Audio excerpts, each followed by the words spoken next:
If you say something wrong in your video, you can actually use AI dubbing to completely fix it. If I scroll up slightly in my transcript, here I can find the section that says, "Back in the day, if you made a mistake while exporting your content." During my recording, I meant to say recording your content.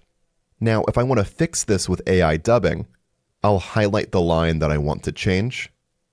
Then I'll click on Regenerate. Then I'll type in the correct wording. In this case, I'll change exporting to recording. Then I'll click on Regenerate. Then I'll need to record myself saying this statement. This will train the speaker within Descript and authorize its use. Go ahead and record this statement here. I've now recorded the statement, and I'll click Submit. Descript will authorize the speaker. The speaker's been authorized, and it's now regenerating the part of the script that I want to correct. Let's go back slightly in our transcript here, and let's hear how that sounds. If you made a mistake while recording your content, you either had to manually reshoot or spend hours.